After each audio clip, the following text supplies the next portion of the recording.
Presence, ان کا جو over all talent ہے گلوبلی ہائی لائٹ ہو. اس حوالے سے ہم نے یہ کشمیر پریمیئر لیگ کا انیشیٹو جو لیا، اس کا مقصد صرف اور صرف یہ ہے کہ دنیا کے سامنے رکھا جائے کہ کشمیر بھی کمپیٹ کر سکتا ہے، کشمیر میں ٹیلنٹ ہے، کشمیر کی یوتھ کو اب اپرچونٹی ہے کہ گلوبلی دنیا کو یہ بتائیں کہ ان کی اہلیت کیا ہے، ان کے پاس کون سی ایسی پازیٹیو چیزیں ہیں جو دنیا کے ساتھ وہ شیئر کریں. انٹرنیشنل کی اسٹیک ہولڈرز وہ آ کے ان کے ساتھ رہ کے ایک ایسی ٹیم بننے جا رہی ہے کے پی ایل جو کہ دنیا کو انشاءاللہ ایٹ آل لیولز کنونس کرنے میں کامیاب ہوگی کہ یہ امن پسند ہیں، باعزت ہیں، ان کو ہنرمند ہیں، اللہ نے ان کو نوازا ہے، اور ان کے جو مسائل ہیں اب گلوبلی دنیا کی اسٹیک ہولڈر ان کے لیے انشاءاللہ آواز بنے گی. سر، کشمیر کی خارجہ پالیسی جو رہی ہے ہماری گزشتہ سالوں سے، اس میں کیا کہیں گے؟ ابھی 1 سال زائد ہو گیا، مظالم جاری ہیں مقبوضہ جموں کشمیر میں. ہندوستان کے جابرانہ تسلط دنیا کی سب سے بڑی جیل بنایا ہوا ہے جہاں 8-10 لاکھ فوج ہے، اور ہماری خارجہ پالیسی کی ایسی نہیں ہے جس سے کچھ ریلیف مل جاتا ہے ان کو. مسلسل مظالم جاری ہیں، ہماری طرف سے بیانات آتے ہیں. دیکھیے جی، اس میں کوئی شک نہیں ہے کہ مودی نے انسانیت سوز، اس نے پوری دنیا کے امن کو چیلنج کیا ہوا ہے، اور جو 80 لاکھ سے لے کر 1.5 کروڑ انسانوں کے ساتھ جو مقبوضہ کشمیر میں انلیگل انڈین آکوپائیڈ میں وہ کر رہا ہے، اور خاص کر پھر پورے ہندوستان کے 1.25 ارب آبادی کے ساتھ مائنورٹیز کے ساتھ جو کر رہا ہے، وہ پوری دنیا کے سامنے ایک ایسی شکل میں ابھر گیا ہے کہ آج مودی فاشسٹ بن گیا ہے، ہندوستان کے نام پہ ایک ایسا دبا بن گیا جس کے ہندوستان کی تمام مفادات کو بری طرح نقصان پہنچا ہے.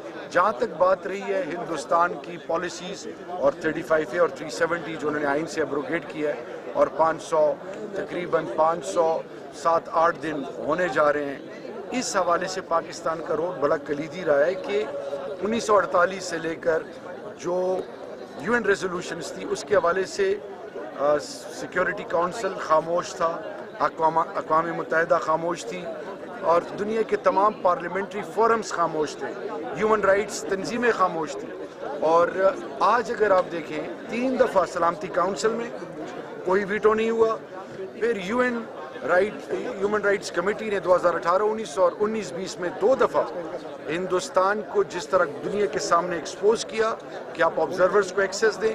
تیسری چیز، دنیا کے تمام پارلیمنٹس میں آج ہندوستان کے حوالے سے اور ان کے مظالم کے حوالے سے قراردادیں پیش ہو رہی ہیں.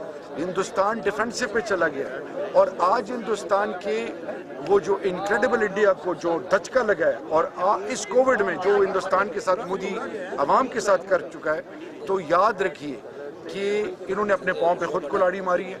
ہندوستان کو کسی دشمن کی ضرورت نہیں ہے. لداخ میں آپ نے دیکھا، ابھی آپ پنجاب میں دیکھ رہے ہیں جس طرح پاکستان سکھ لوگ نکلے ہیں، آسام میں دیکھ لیں، بنگلہ دیش کے ساتھ دیکھ لیں، نیپال کے ساتھ دیکھ لیں، شری لنکا کے ساتھ دیکھ لیں.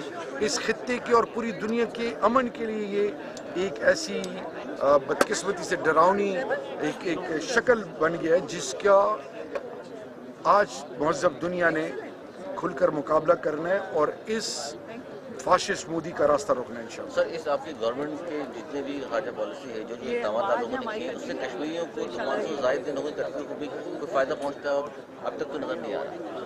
دیکھیے جی، کشمیر یاد رکھیے کہ جب انہوں نے ایبروگیٹ کیا 35 اور 370 انڈین کانسٹیٹیوشن سے، اور UN کی جو ریزولوشنز اور اقوام متحدہ کے ساتھ جو کمٹمنٹ تھی اس سے جب بیک آؤٹ کی ہیں، تو آج تو ہندوستان بری طرح ایکسپوز ہو گیا. آج ہر لیول پر ہندوستان کی جگہ سائی ہو رہی ہے. پاکستان ڈپلومیٹک فرنٹ پہ اوفینسو، اور پرائم منسٹر اس کے لیے ایمبیسیڈر بنے ہوئے ہیں. دنیا ہندوستان کے اندر آوازیں اٹھنی شروع ہوئی ہیں. یعنی سب سے بڑی بات یہ کہ 73 سال بعد ہندوستان کے مسلمانوں نے مان لیا کہ جناح صحیح تھے اور ہم غلط تھے.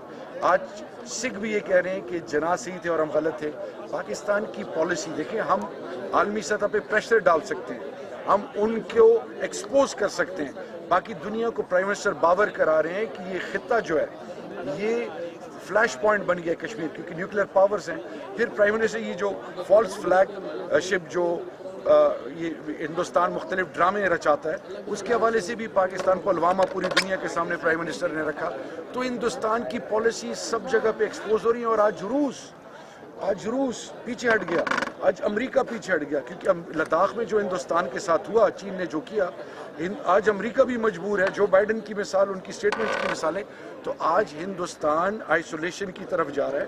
اور پھر OIC نے ابھی ریسنٹلی جس طرح ہندوستان کے مظالم کو دنیا کے آگے ایک مثال بنائی کہ بھئی ہندوستان جو ہے وہ ظلم اور بربریت کر رہے ہیں. تو یہ تمام چیزیں آپ پاکستان کی پرو ایکٹیو ڈپلومیٹک انیشیٹوز کا نتیجہ ہے. ہاں، جہاں تک بات رہی کشمیر کے لوگ، وہ ڈٹے ہوئے ہیں، وہ آج بھی جو آسے اندرابی کے ساتھ کر رہے ہیں، وہ تمام پریزر آف کانشیس، اور اسی طرح وہ جو کنسنٹریشن کیمپ اور پھر جو کووڈ کے اندر جس طرح انہوں نے ٹریٹ کیا، وہ یہ ثابت کر رہا ہے کہ ہندوستان جو ہے وہ اپنے لوگوں سے سنسیئر نہیں ہے، بلکہ اور نہ وہ مائنورٹی سے سنسیئر ہے. ہندوستان کی فاشسٹ حکومت اس وقت ایکسپینشنسٹ ڈیزائر رکھ رہی ہے، اور ہندوستان کی حکومت کیا چاہتی ہے کہ ہندوتا کہ وہ کہ یا تو مسلمان اور کرسچن سارے واپس ہندو ہو جائیں ورنہ نکل جائیں. اس سوچ کو جتنا نقصان مودی نے پہنچایا اور اس کو جس طرح گلوبلی ایکسپوز پرائم منسٹر نے کیا ہے، اس کی مثال نہیں ملتی. بس کر دینا جی، بس کر دیں. منسٹر صاحب السلام علیکم جی.